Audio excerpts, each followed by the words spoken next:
Okay. Boom, boom.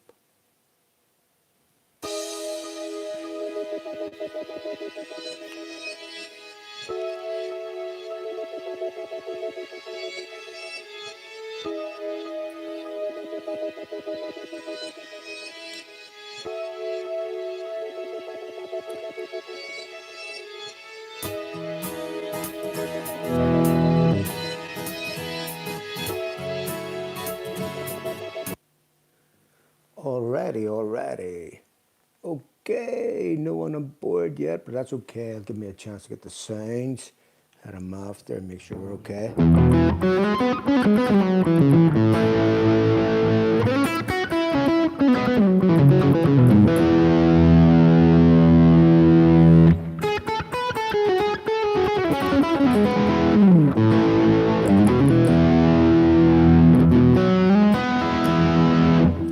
Okay, I think everything's working. Alrighty. Here we go. Okay. So everything's working, I think, anyway, after the last time. Last time was a nightmare. Everything was organised and then it just all fell apart when it was about to start. Anyway, going to do something different. Welcome, anybody that's watching this. I'm going to do something different today compared to what I've done. I'm going to take a backing track I actually found on YouTube, and I'm going to play along with it, and then I'm going to kind of dissect some of the things, the approaches that you could use for it. Well, first of all, I'll just play, and then we'll have a look what's happening after. Okay, the track, by the way, is from it's a guy on YouTube. I think it's what's his name, Max Marconi. Could be pronouncing that wrong, but I think it's Max Marconi. Anyway, I'll put a link when this is all settled, when the dust settles on all this here later on. I'll put a link to this actual backing track. Okay, so let's get started. Let's play some. Okay, let's see.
Already. It's the little backing track. We've got a few people on, have we? Well, one guy, well done, whoever that is. Okay, so the backing track I was using there has two chords in it, E major and an F sharp minor. So that's our basis for everything that's going to happen. So what we're going to do is we're going to sort of start off very simple with this here. Some of the things that you could kind of do as a stepping stone, to get you on the road for jamming over this type of backing track. It's a major field, so we're going to use.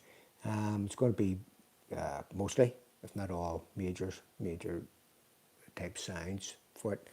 So what I'm going to do is I'll actually change the sound to a clean tone for the guitar.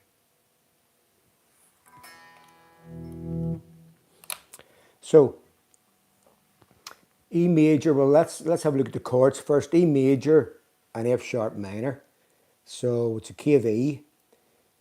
So straight away we're thinking E major scale or E major pentatonic. E major pentatonic. Let's start with that. So E major pentatonic. So it's a good thing just to plot that out over the fretboard. And what I would do is just practice it, getting around the fretboard, knowing the positions of the notes. So I might start with the low E string. I'm going to start on an E and look for another E. So straight away, here's one here.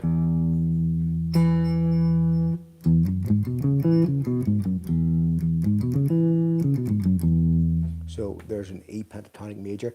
I'm not going to go through these all note for note, but just watch the video again later and use your ears as much as your eyes, just to help develop these.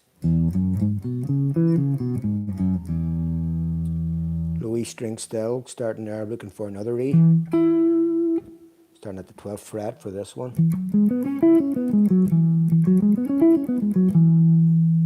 That's another E major pentatonic. What about this one? Sorry.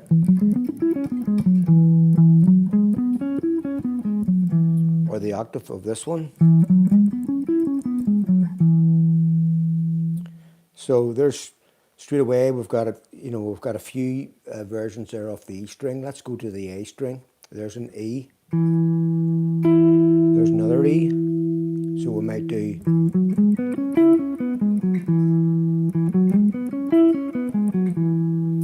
or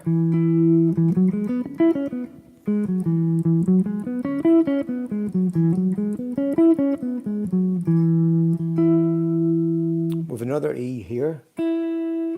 So why not this?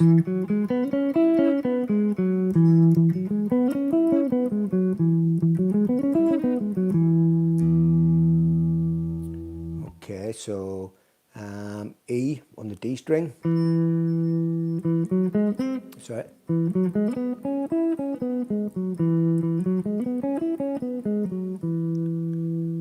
That E or there's another shape. It's about finding all these little pathways from one root note to another. Obviously we can do that up an octave.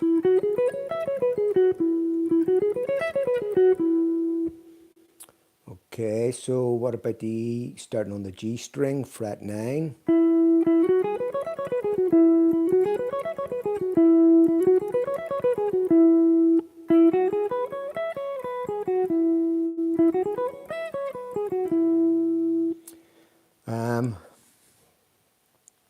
Really, it's just about what I call like pathways of just, how can I get from one root note to another? And that's not obviously what you're doing when you're playing, but it's a good way just to get to know your fretboard. So, for instance, I might practice this sort of thing. There's Pentatonic Major there. There it is again. Sorry.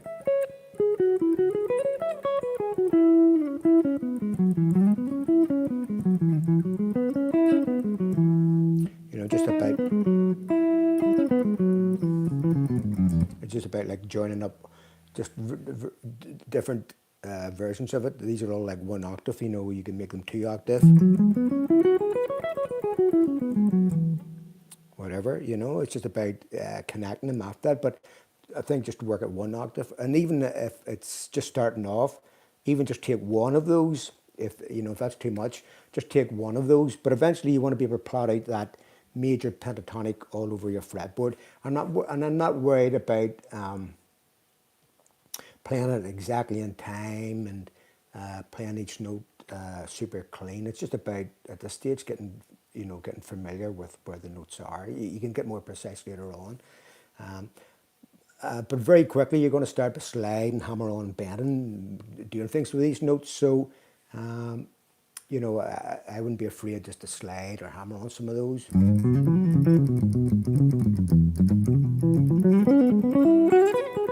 There's another version.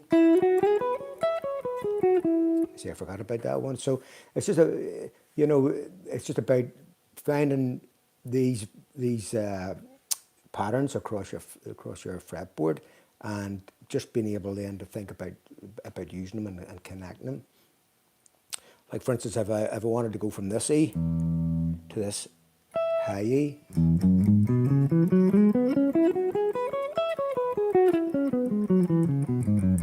so there was like a 3 octave major pentatonic scale.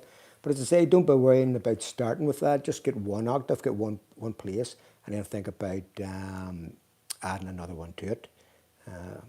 Okay, so also, if you're watching this and you have any questions, just stick them down. If you're watching this on a repeat and you have any questions, just stick them down and I'll come back to you on it. So the major pentatonic, so I could take the same track, I won't play it all again, but for instance, what I'll do is I'll use just the major pentatonic. Okay. So I'm going to use just the notes of the major pentatonic.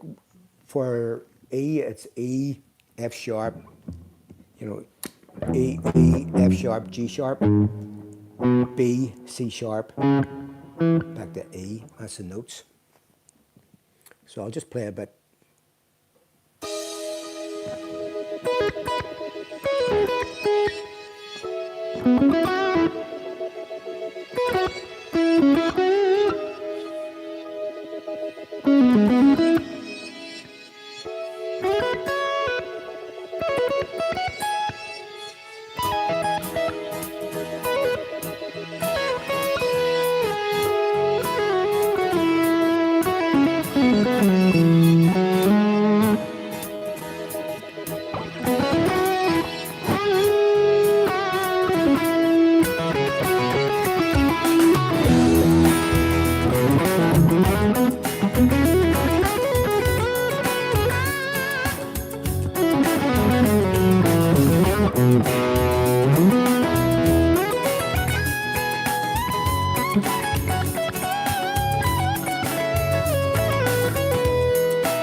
So that was just using major pentatonic, nothing else.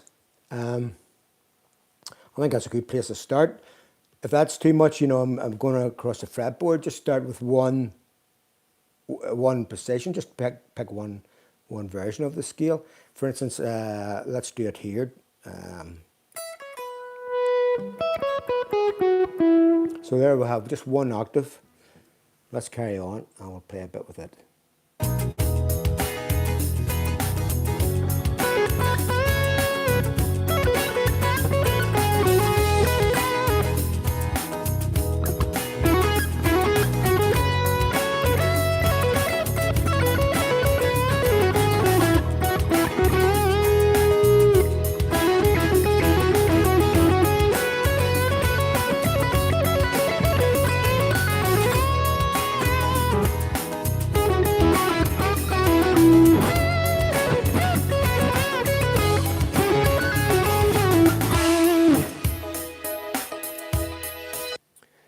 So there was just like using one octave, you know, so you don't have to worry about getting all around the fretboard initially.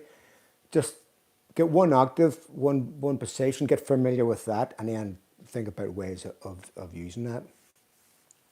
So what I suggest then after that, excuse me, once you have that, the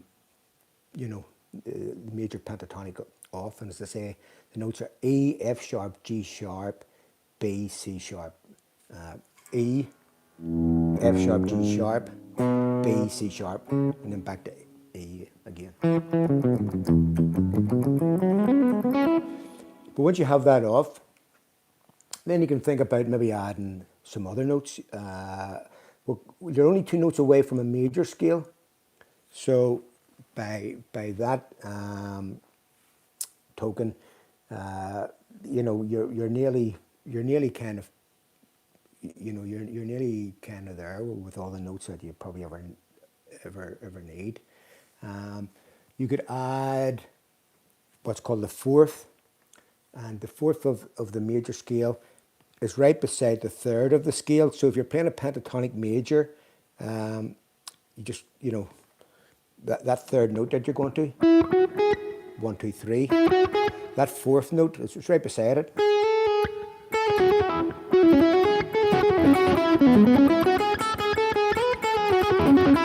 And that makes all the difference.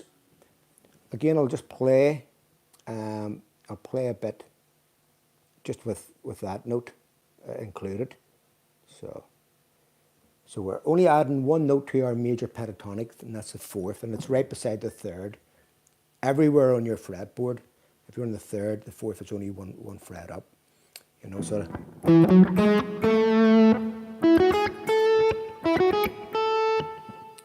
So I mean, if you've got one version of the scale, then as I say, you're only adding one other note, and you can build this up through time. Okay, here we go.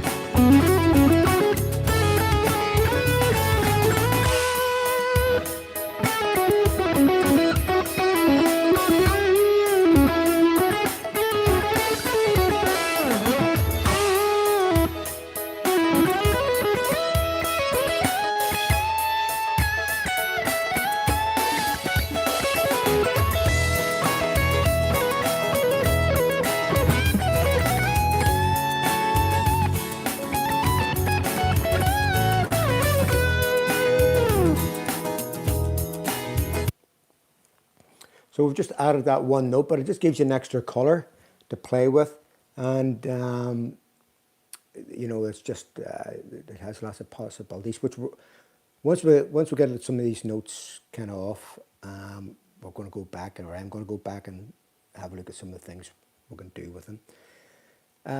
Then you practice that, then add basically what's called the major seventh, and by then you've got all the seven notes of the major scale. And the major seventh is always, if your guitar is tuned, wherever your root note is, a semitone down is your major seventh. So in the key of E is the root note. I'm just like, wherever your root notes are, your E's.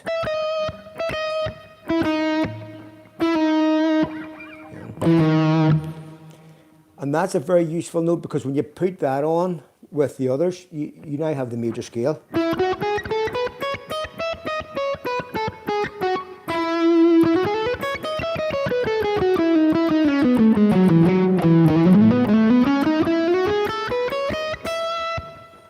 So you end up with a lot of notes, but what I'll do is I'll play a bit using that note as well.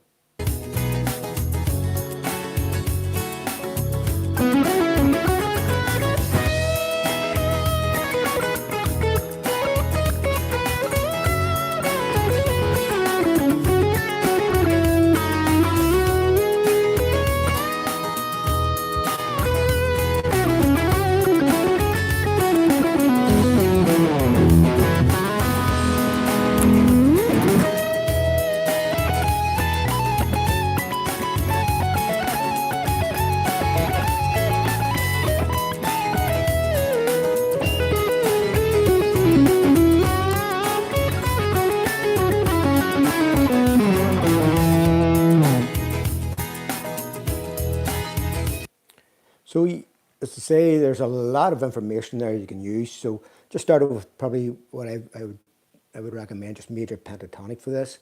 Then add the fourth and or the seventh. Just build that up yourself. But those notes are good notes to add because they can give you a bit of extra tension. For instance, the third to the fourth. So say, and they're both these notes we're adding are only a semitone away from what we've already have. But if I go the three to the four, you know, it's right beside the third, so it creates a lovely little tension.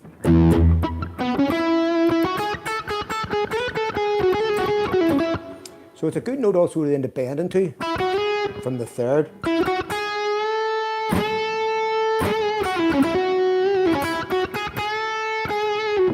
What I'm doing is I'm just bending from the G sharp to the A. The A is the fourth in this case. So that's, you know, it has a nice sound. Up the fretboard, for instance here.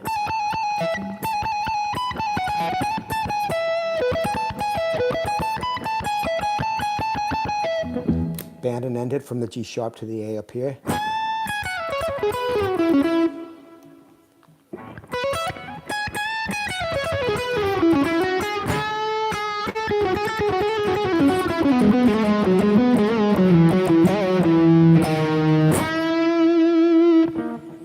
And the same for the major seventh. It's a good note that you can bend to the root note. The major seventh is a D sharp in this case, going to the E. Like,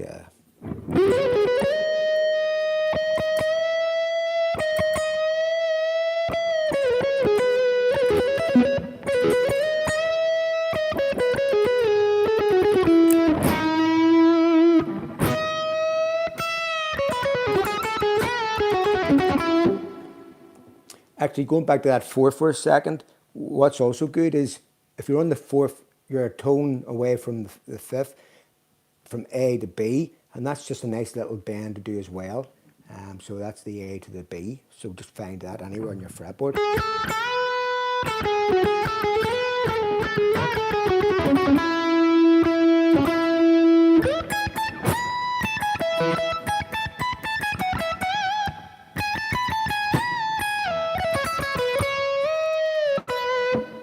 There's another nice bend to the major seventh from the C sharp to D sharp. That's a tone bend as well. So if I just do that again on the B string, there's the C sharp going to the D sharp.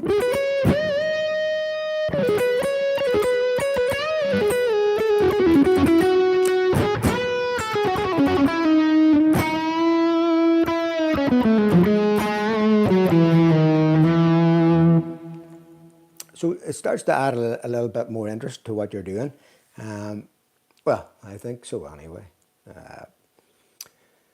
So what I would say as well, you know, you just practice little moments like that. And what I would do with the backing track, if you know, when you find the backing track on YouTube, you go along and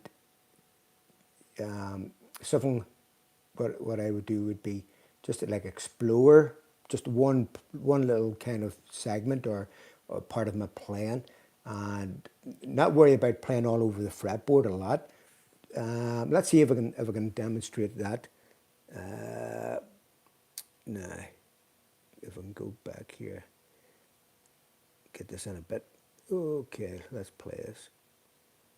So I'll see if I can catch something here, and then I'll explain what I'm doing.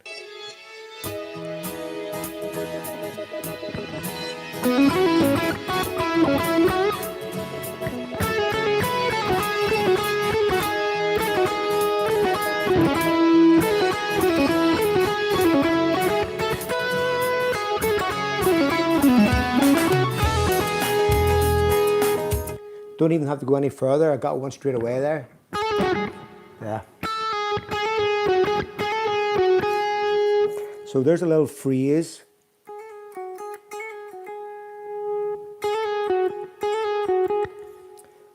So for me, straight away, you know, that little phrase, that catches my ear anyway. So I will then start playing with that and just kind of come up with variations. So maybe for the duration of the backing track, I will just continue practicing that and like just kind of variations of it, you know, exploring the little concept.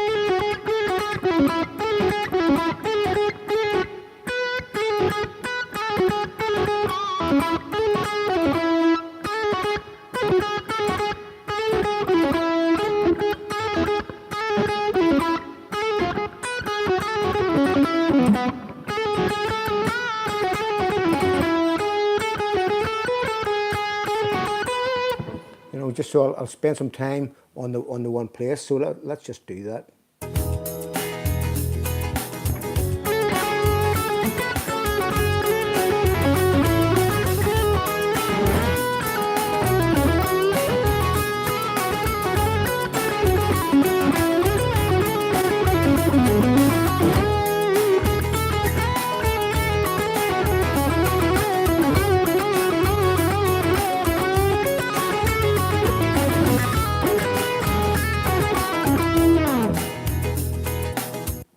Say, just like working one little part that you get, and then thinking of ways of just playing around with it and exploring it. So that's something I like to do.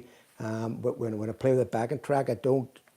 In fact, most of the time I don't start the backing track and just play for, you know, till the end. Most time I don't. What'll happen is I'll play something that's maybe a happy accident. It'll be something that I've been playing. I thought, oh, that's nice, and then I'll just develop that and work at that, so that I can sort of have that on recall, if you want, you know. So that's a kind of a nice little way to practice, actually, and even just practice this, going back to the basics, practice the scales, running up and down the notes with the backing track. What I would say is to be aware of the chords. Now, what I love about this backing track, and many like it, the fact that it's two chords. We've got an E and an F sharp minor. So you just, if you're on one chord, the great thing about a two chord backing track is, you know, it's whatever chord you're on, it's going to the other chord, and you can't mix up because there only is the two chords. So for me, that's a no-brainer. You know, as the sound changes, I know that's to the other chord, and it's a great way to actually to develop your ear. What I would say as well, if you, you know, if you think about the chords that you're going to play, or the notes of the chords, you know, before you start jamming as well, or at some point, you know, stop the backing track and actually think about the notes. So we've got the notes of the chords. So we're not only thinking of our E pentatonic major scale or our E major scale. We're also thinking in terms of the chords E, which is E, G sharp, and B.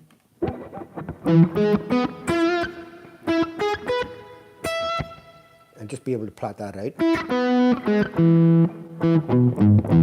And just be able to find those, like, you just know them.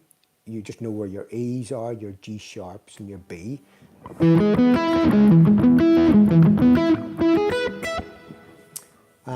And again, just being able to do that around the fretboard, because those three notes are always going to sound good with your E chord, always.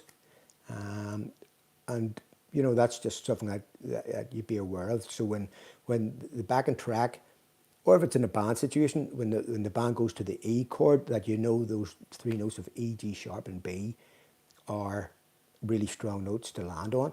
So that's something that's worth you know, paying attention to.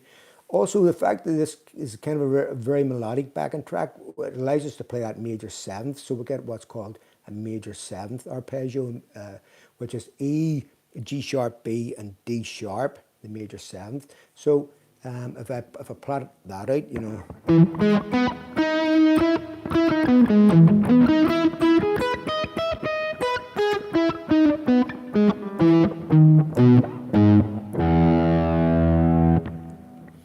So it's not that you have to be a slave to those notes, you don't, but you know that those three or four, you decide, are your friends. That they really are good notes. They're very strong notes that you know that you can use, and you can even just play along, and just nothing else. Just play those notes, just to get the sound of them. So, for instance, let's just do a bit of that there, if I can. Let me see. We'll go in here a bit.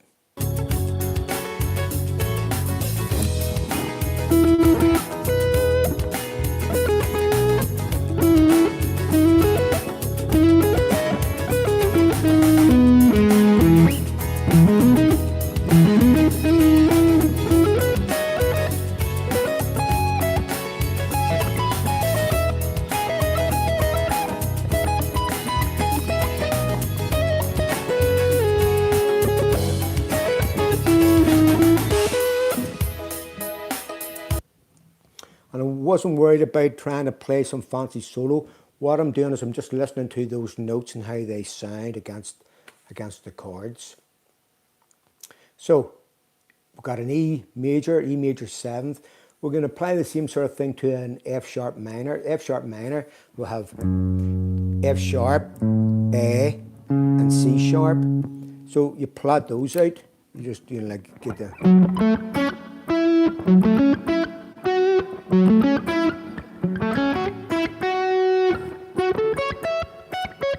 Sorry.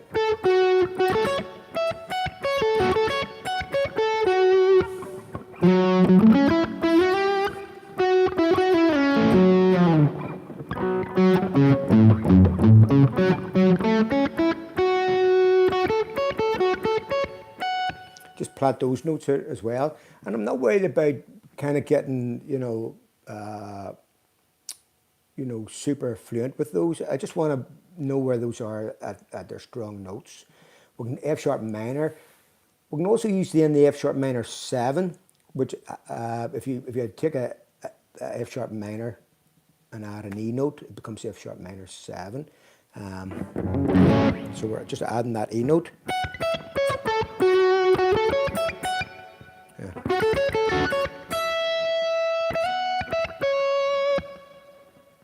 Just one of my favorites is this shape with the minor.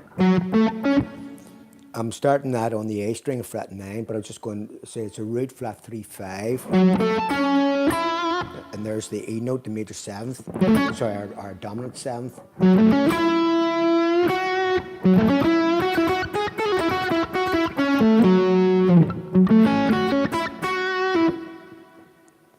So those collection of notes of the F sharp minor and F sharp minor 7 are also, very strong notes. And by the way, if you write these out, you'll find that by the end of it all, you've got basically all the notes of the E major scale covered.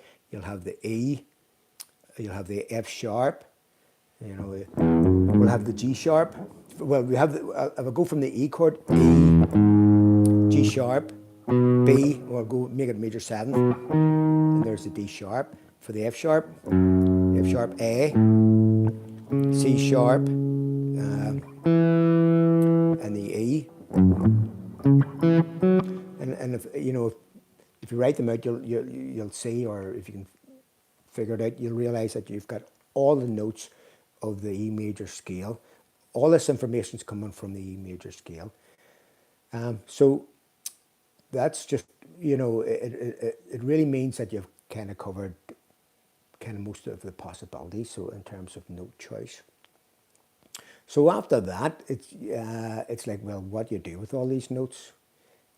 I think the thing for me is to basically start creating little melodies. Most of my favorite guitar players, I grew up at a time when most of the guitar players back then were not kind of playing a lot all over the fretboard. They tend to play in kind of bursts of notes to move, to play it. And my favorite guitar players to this day still play, that's the ones I listen to the most. The ones that are kind of playing little quirky phrases, and then they play around the fretboard, and then they move on to somewhere else and they play. And it's about little snippets of information. So for me, that's just what I like. I mean, you might be different, but you know, it's just about how can I create a little theme or a musical theme, and then just kind of build on it. So let me see if I go back this year, and we'll just try and demonstrate that somewhat.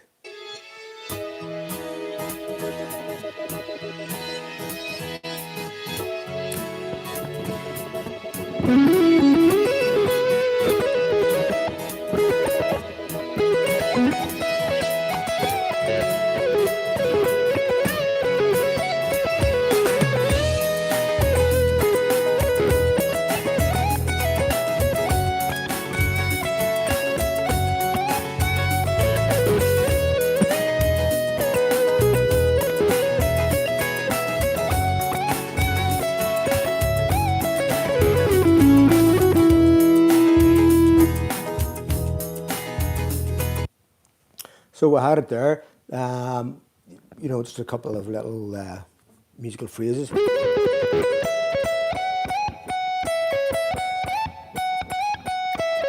That worked well over the F sharp chord, the F sharp minor.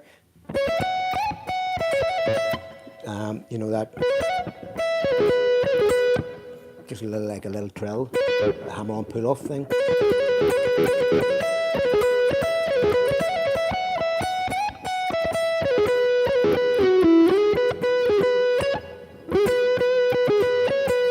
And also that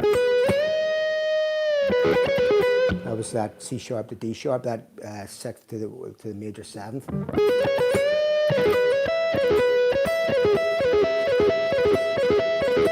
Those kind of little things, you know. This if I slow it down a bit.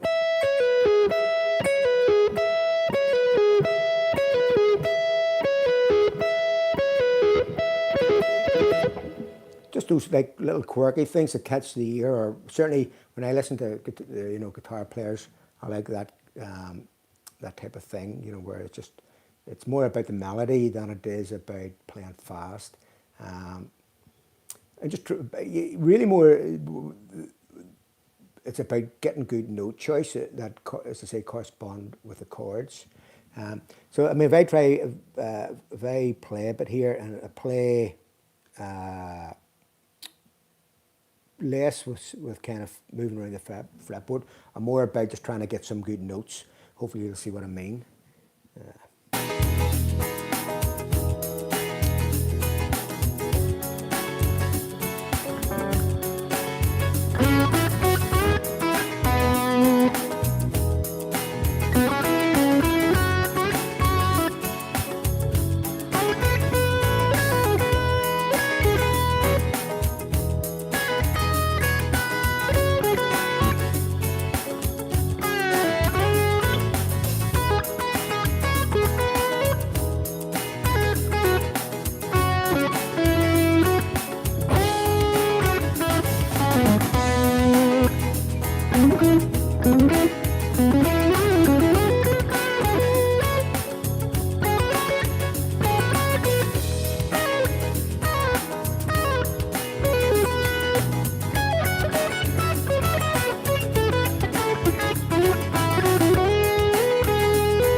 So it's for my ear anyway, and what I like to listen to, you may be different, but for me it's just, you know, it's about trying to get good notes that correspond well with the chords.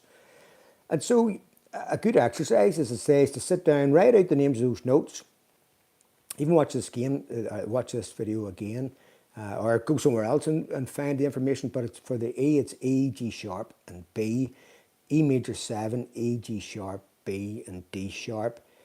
For the F sharp minor, it's F sharp, A and C sharp, and then you just add an E note to that to make it a minor 7. And just write those out, and then plot those out across your fretboard. Just basically, you know, anywhere and everywhere you can find them, because it's also about that, having that ability to move around the board, that you're not you know, you're not kind of stuck in the same place. Although there's nothing wrong with that, and definitely at the start there's nothing wrong with that, just to concentrate in one place. In fact, it's probably something I would recommend, you know, so you kind of milk one part of the fretboard that, you know, you become very comfortable with it. But eventually start, you know, kind of spreading out a bit with it and find some new notes. And but as I say, making those notes count, and you know, with the notes of the chords, or as I say, it's a note of the scale anyway. So it's just about, you know, getting that where you're comfortable, you know, just hit good notes. In terms of practice, you know, a couple of things to do would be, as I say, just put on the backing track, play a bit, and then when something catches your ear, don't worry about going anywhere else on the fretboard. Just stay with that one thing that you've discovered. And it could be a very simple thing, but it'll, you know, you think about ways of, for instance, I mean, if I play, if I do, just for instance, you know, the B, C sharp, E. I might do it as all notes, you know, picking notes. I might do it as hammer on. Then look for it in other places.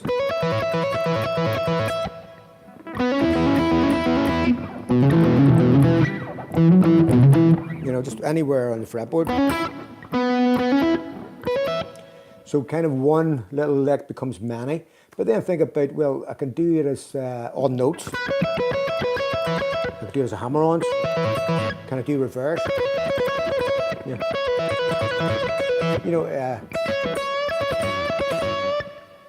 it's as many ways that you can start making variations of that. Put the track on, play along with that, and just practice as many variations. Don't be afraid to make mistakes, because you know, every time you make a mistake, hopefully you go, oh, no, that didn't sound right, so you kind of learn from it. So, but just don't be afraid to explore as well.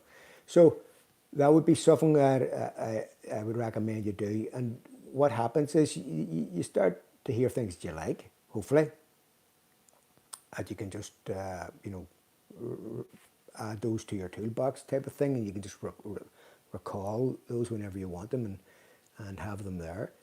And then simple things like, you know, 3 notes maybe on a string, basic stuff.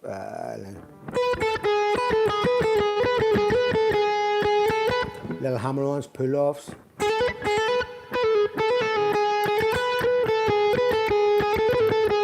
I mean, if I just take in the E major scale there.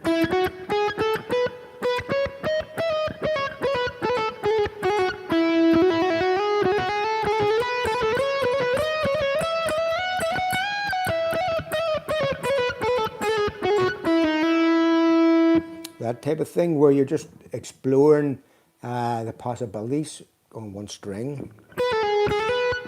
Because then you can, you know, start adding others, you know, eventually you'll add other strings to it.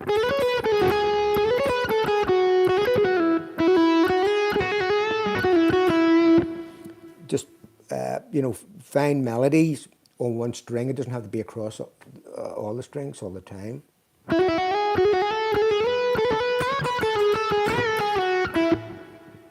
Also, just practice your scale, your major scale across the one string.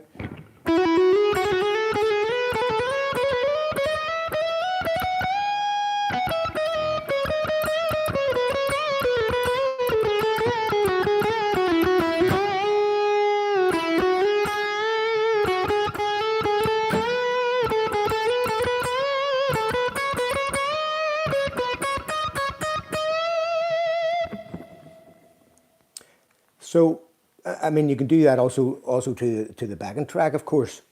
You could, in fact, that's just maybe a fun thing to do. It doesn't have to be isolated. Let's see, we'll jump in here somewhere in this track.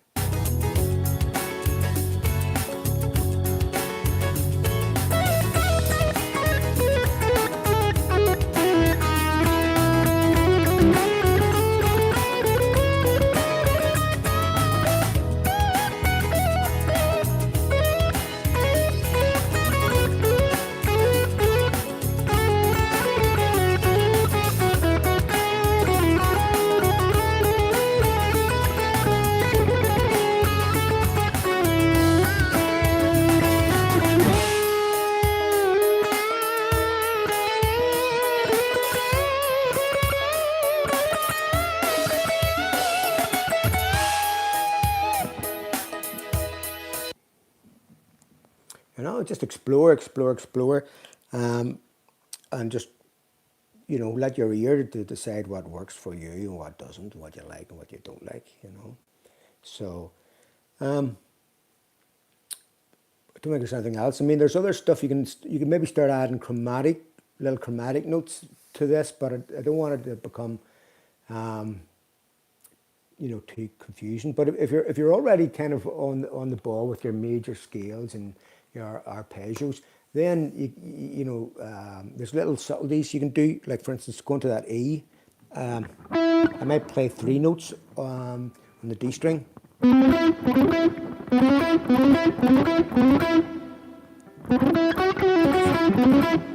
It doesn't sound like much there, but it's just a bit of color in the track. Let's see if we can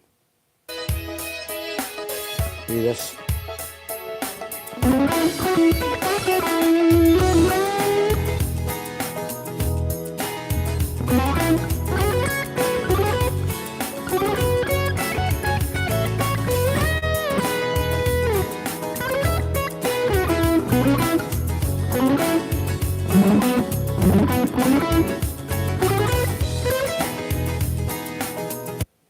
So say, well, I mean, I wouldn't obviously play too many of those at once, but good practice maybe, just adding that chromatic. Yeah.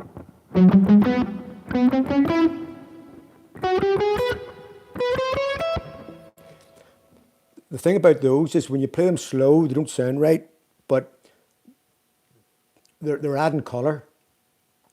And when you play them at a certain tempo, it sort of makes sense. It's like a lot of that jazz stuff and the country stuff.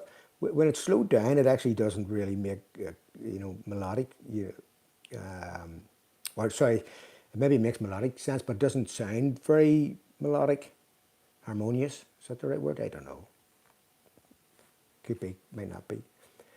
But it's about those adding those little bits of colour are fun as well. The kind of little ways to kind of break it up as well. That you're not just playing notes for notes' sake either.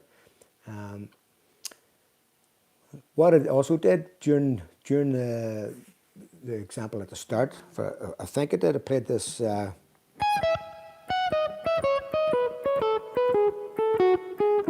Which is just your major scale. It was just descending in thirds, you know.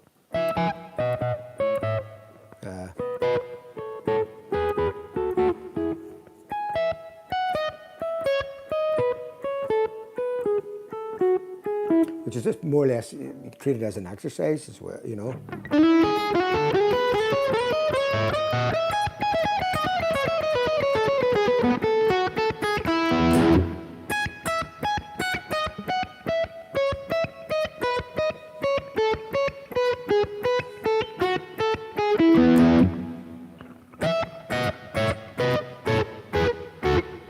It's just a major scale played, and it's a descending major scale played with thirds, so major, minor, thirds. But again, it's just, you can throw that in or part of it in.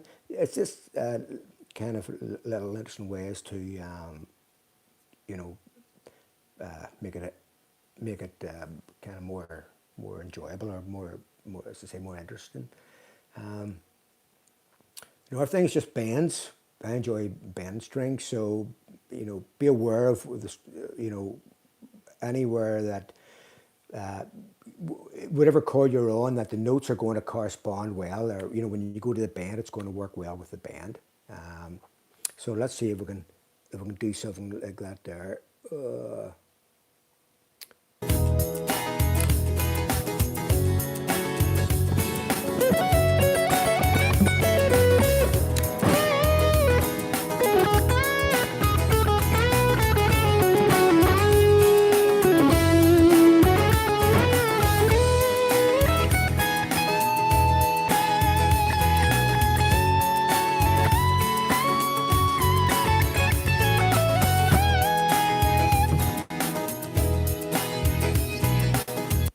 You know, just practice your bending a note into another note of the scale, and just checking that it sounds and works with your chords, and you'll hear it yourself. You know, whether it sounds right or not, and it's always a learning curve. It's always a great learning curve when you play it, and you know it sounds good, you like it, or it doesn't. You're going to learn either way from it as well, you know.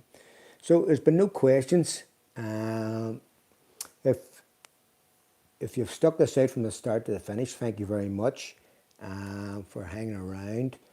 At least hopefully, we got everything went okay with the sound. The last time was a disaster for the sound at the start. There was a panic here. But I think we've been lucky. Fingers crossed that it all works okay when I watch it back. If you're watching this on the repeat, if you have any questions, stick them down. If you're interested in the channel, you like and subscribe and all that caper. I appreciate that very much. Also, if you're interested in one-to-one lessons via Skype or Zoom, just email me, royfooten@hotmail.co.uk. You can get me there, get me anytime, send me a message if you have any questions about gear or anything, or even put them down, any comments, any questions, just stick them in the comments there, and I'll have a look at it over the next few days, you know. Anyway, hopefully that's been helpful. Check out that website or that YouTube channel. I think it's, forget the chap's name again. But I'll put the link anyway to his channel, to this backing track. He's got some good stuff there, very inspiring. It's inspired me. Anyway, look after yourselves. Have a good rest of the weekend, and I'll see you all soon. Okay? All the best. Cheers.